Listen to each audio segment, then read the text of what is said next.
Вот это у нас, ребята, фэн-койл, который топит и охлаждает. Но сейчас он воняет, так как там нет сифона.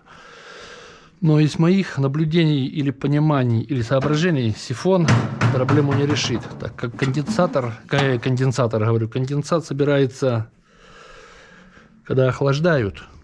А так как сейчас топят, то в сифоне, который мы сейчас поставим, будет вода, которая все равно испарится.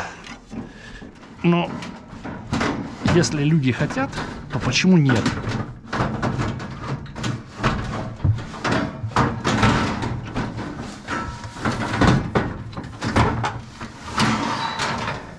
Так, это вот так вот происходит. И вот это вот нам нужно рассоединить. Вот эту вот трубку, которая вот здесь. И в нее вставить сифон. Вот и все.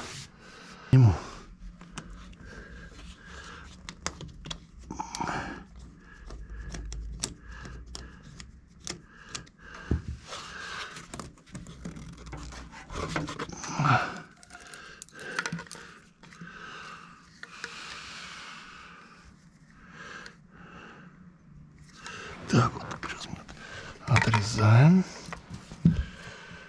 Отрезаем.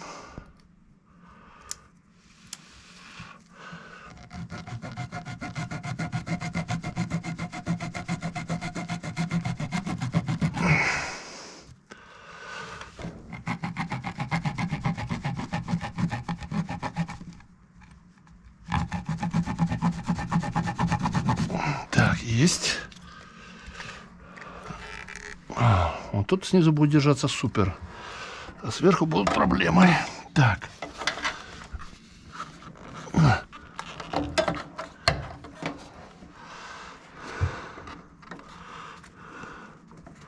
Так, а сверху мне там и держать не надо.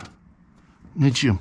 Снизу просто закручиваю хомут, а сверху не надо. Он держится как влитой. И все.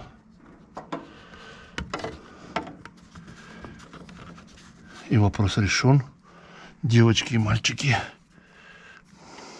Тебя не обяжут потом ходить подливать, контролировать? Я не буду подливать. Если захотят, сами заливайте. Это не моя работа.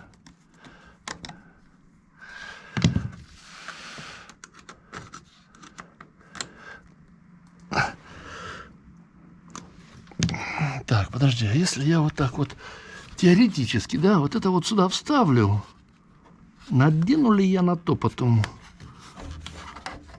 Ну, надену, да, или нет? Ну вот.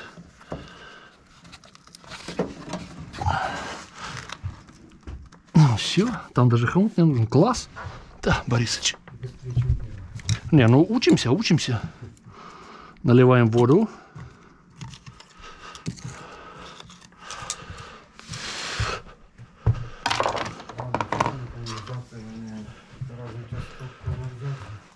Ну, естественно. А куда?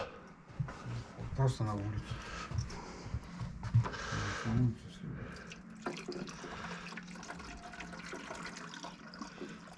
Так, наполнился? Ну, все, уже больше не наполнится, потому что это сильно маленький сифон. Но это именно сифон для этого сделанный. Вот что я удивился. Так и называется. Противопаховый сифон. То есть сифон против вони или как? А когда большая сильная скорость, так оно там вымывает все. Надо потихонечку налить, раз не получается. Чтобы там... О, вот так. Все, ставим на место. Готово.